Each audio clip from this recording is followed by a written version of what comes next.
healing are for losers. Yeah, I said it. That's my opinion. It's never gonna change. I have had a hell of a weekend, and that's my conclusion essentially. And you know, before anyone starts typing, or you can type, but let me explain my position on all this and what I think why healing is for losers. It's gonna make you lose the game, right? What do I mean with healing are for losers, right? First of all, I mean that you're just a heal bot. You're just healing. That's where you're low healer, right? And how did I reach this conclusion, right? Let me bring you back 2 days ago on Friday, right? I started playing some competitive. I was in Monster 3 on support. I started getting into, you know, Grandmaster lobbies, Grandmaster Elo lobbies, and you know, I was really excited. I was like, okay, this weekend I can maybe actually do Grandmaster, right? So I kind of forgot about doing damage, as I've preached in videos before, and what Awkward talks about. So I started healing, right? We are actually gonna look at an example later, but let me first take this story. So I heal, everything goes great, everything goes super great, you know, I'm solo queuing, it goes great, you know, 10 minutes queue times, everything, but I win my first like 4 matches, just destroying, and I was just heal botting this whole time. Of course I did damage, like, but I played around my tank, I played with my tank, around my tank, just constantly healed him, you know, and eventually I got into a bad team. And another bad team, and another bad team, and another bad team, and I just went on a losing streak, and I just felt so powerless, so immensely powerless, right? I just hit, I was like, can you like stop taking damage? Like one game I was with a Magua who like, he was hiding on high ground and just constantly rushed into the enemy team. Now, could I have done something? He got anti-heal, I couldn't do anything really. But what if I had held an off angle there and made everyone look at me instead of looking at him, and he could come in and smash someone? That would have made a difference, right? But when I constantly healed, I just felt so powerless and just lost all my games. I lost all my games. I'm back in Monster 3 now. I went up to Monster 2, very close to Grandmaster 5, and this got me really like starting to contemplate. I was like, what the fuck am I doing? I'm constantly healing them, they are all dying. Oh yeah, and I always between queues I had Awkward's videos up watching him, and I was like, oh damn, I should start dealing damage again, because I started to get, when I got into higher elo, I started to get afraid of doing damage because I was afraid I was going to die all the time, trying to think of angles and shit. It seems that it worked out. I've started to, like today I played like 4 hours, I went up kind of early. I took off angles, of course I healed my team, but I took off angles, and with these off angles they didn't shoot my teammates, so they didn't need as much as heals, and it started to work, and I actually felt like I had an impact on the game, besides just healing, because if you're healing your teammates to the maximum of your power,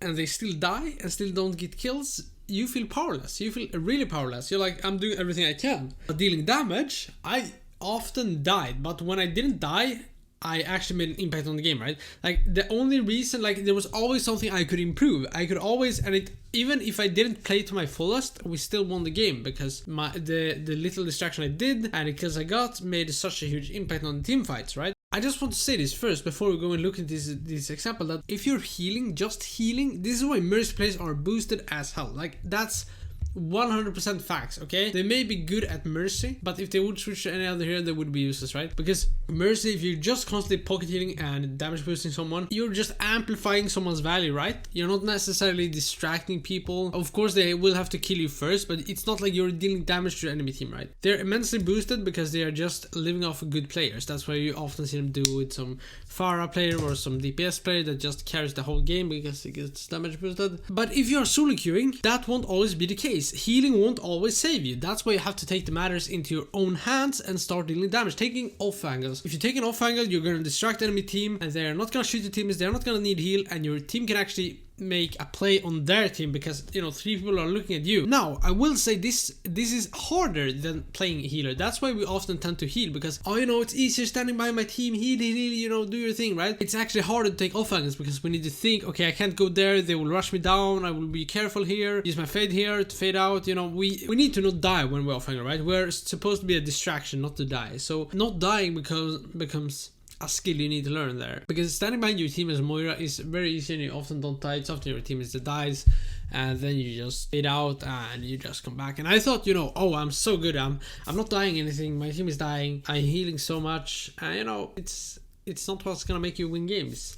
I had this game recently where we played in Junkertown, and I had like 13k damage and 12k healing, and enemy Moira had like 8k damage and 30, right, k healing, and she was just standing behind her tanks dealing damage to our tank. This is also, the damage must be good, right? I could deal a lot of damage standing behind my tank as Moira, right? I'm dealing damage to another tank that doesn't really affect anything, just gonna get healed up. Now it's not good damage. Now this is different from different healers. Like with Ana, you would take off angles and snipe, high on targets, but I'm specifically giving Moira because Moira is what I've been playing a lot here now. But so yeah, he had 30 healing, and it didn't win them the game. I had like half of what he had, and it didn't win him the game. Why? Because his teammates didn't get kills. He could just keep hitting his teammates, but they would just keep backing and not killing anything, right? So I thought now we're going to go over a game I played, my most recent game I played on Dorado, and talk a bit about what happened, what was good, what was bad, how I play this, and so you can learn how to play. At least this is for Moira, but you can apply a lot of things, the concepts, you know, off-angling, distracting people, and what you should not do because it won't work. You will see I do some dumb things sometimes, and I heal my tank and go behind my tank, he just rush in and die, and I could blame him, say, oh, you know, he's not taking cover, blah blah. But as I said, that's taking the power of improvement from you, and that's what it's doing with just keeping on healing as well. Because healing someone, it isn't hard to pocket heal your tank. It isn't hard to pocket heal your team, right?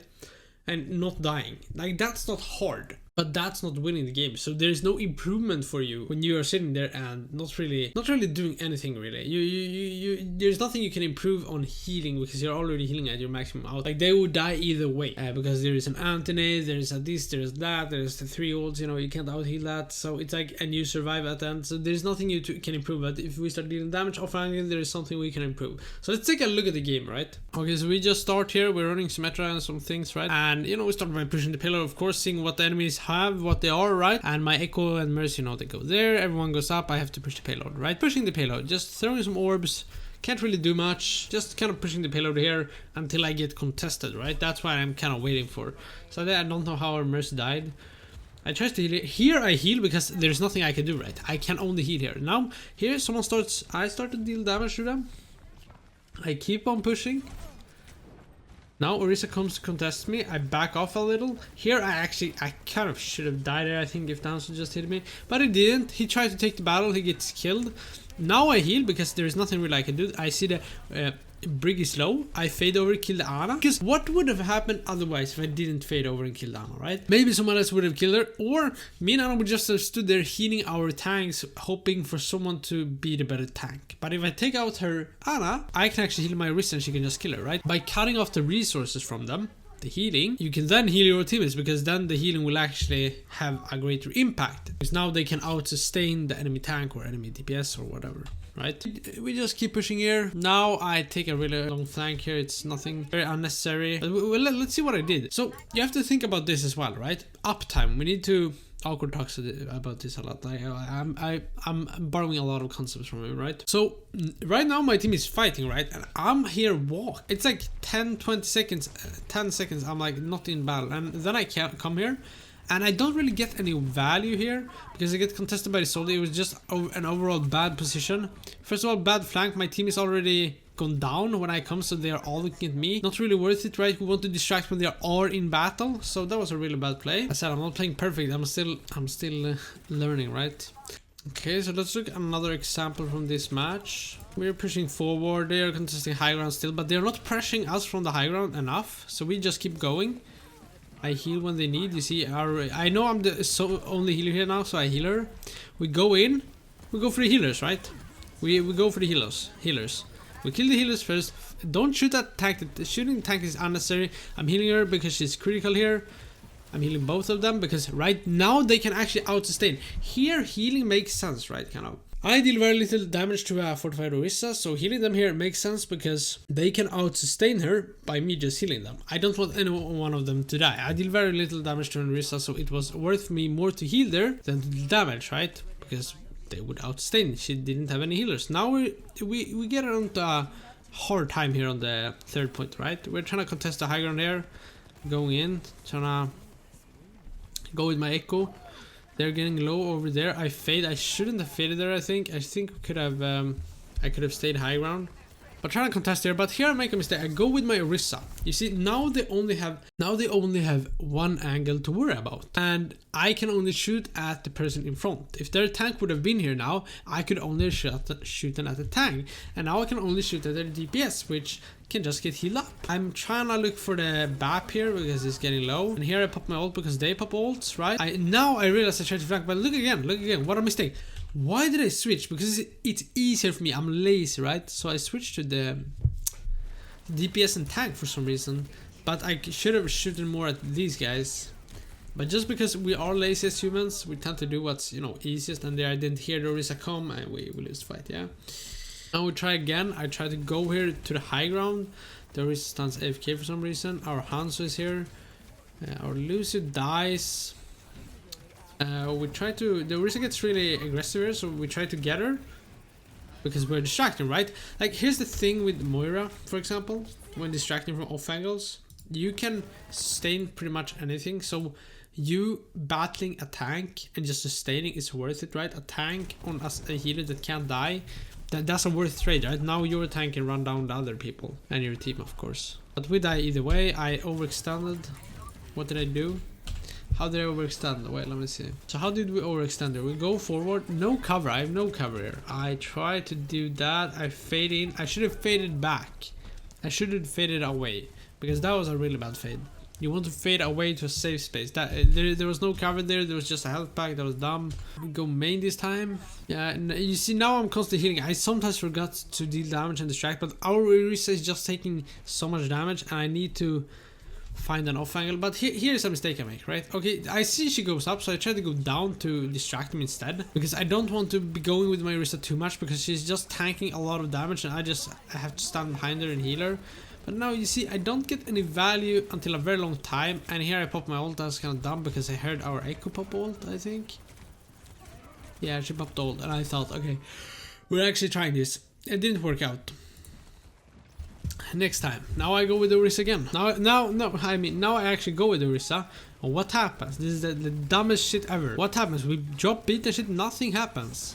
I just have to constantly heal her. They're just getting healed. I know it's a failed ult. But our Widow and Hanzo get kills behind. I eventually died. Imagine if I instead went behind, faded behind, dealt damage here. Now suddenly they have two angles to worry about. They will look this way, and I will actually be able to kill like their supports, and they won't get healing. But instead I stood here, just did nothing, shot at the person with the heals. Once again I'm going up here. Oh, it's painful to look at your mistakes. And the thing happens, she just dies, right? She just dies, because now I fade in here because it's just all the time left, and we try to deal some damage, kill the supports, focus the supports. Okay, it's so crucial. I want to really keep my Kiriko alive because she has healing abilities, right? So she is fine to heal, but the tank, nah, it doesn't need to be full HP all the time, right? Even though you see me heal sometimes between. But here, if things weren't working out, I was waiting for my ult, but I could have gone to the left, to the right. But we also have to remember that we need to have uptime. We need to be in the fight when there is a fight and not be 10 seconds later. A lot of people are that. So don't take too long flanks. Now here, I like to really play on top of this roof as Moira, because, you know, there's not many heroes that can contest you, like a Genji, Monkey, Diva and shit, but you can kind of out-sustain them, and with that teammate you can pretty easily kill them. So here is a crucial mistake that actually happens. You see, we're playing pretty good here, just holding them back, doing some poke damage. Not really, but here, oh my god, do you see what happens? I go in to help my Kree, right? Which results in, I believe, both me and him getting killed. At least him. And we're giving up space, and I can't help my monkey. Okay, I didn't die.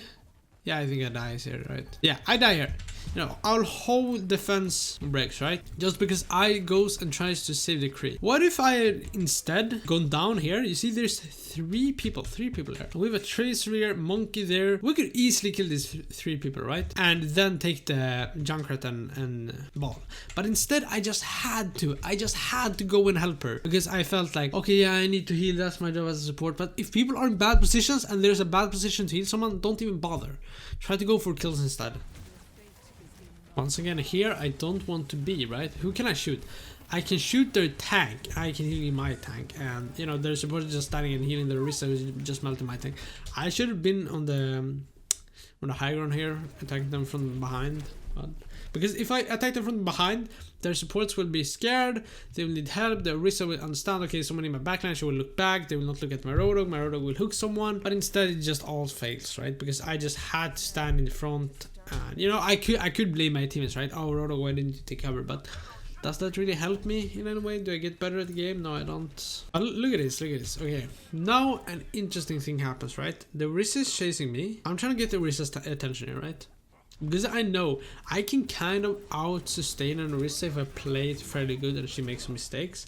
So I try her, almost dies, go in here, heals. Do you see how long time she's occupied with me? And my team are just free to harass them. And this eventually wins us the fight, right? We gotta pick, they're just in, you know, it's just chaos. They try to come and save them. And the problem is that Orisa doesn't kill me. That's the problem, right? Orisa then returns back. Everyone is just in bad position. They lost one. I get kill on him. Do you understand where she made a mistake? She put too much attention, just let my team reign free, and I don't die. Here's the thing, Moira is such a good character that she doesn't die, right? I can easily 1-1 on Orisa if I just play it correctly, and that wins us the fight, right? Yeah, you can say now, yeah, that assumes that your team are good enough to do it, but they should be good enough to do it. I mean, we have a tank against 2 DPSs and 2 supports. They will, like statistically they will win, right? And here I'm just trying to contest the low ground because I don't want to be standing with my tank constantly healing him. I want to take an off angle, another angle. And you see how the Orisa and Reaper are focused on me? Now they switch, right? Switch to go for my monkey, but the Reaper dies because he turns around while I'm just shooting him for free. Try to save my monkey, it doesn't go great, but I try to take another angle so my monkey could harass the backline. And here I'm just gonna go for the supports. If the Orisa wants to kill me, she can. Now there was no one better to shoot, so I had to shoot at the Orisa there, kind of. I want to harass the back, but I can't. And here's the thing, why I'm walking in the open. It's kind of bad, right? You don't want to walk in open space, but I have my Fade. Fade is like a recall in the sense, like you can get out of jail free card. Pretty good with it. And here they start to rotate, and we see that, and we punish their mistake. We go for their supports, right? I ulted to quickly finish them off, but they also ult, which keeps them alive a long time. Then we just go and kill the enemy team. Like, I think that kind of demonstrates what I'm trying to say, right? I've just been so powerless when just trying to heal, and just looking at Awkward's video and doing it again, what he told me has helped me really much. It makes you feel like you're actually in control of the game. So yeah, healing is for losers. That's my end take on this whole shit.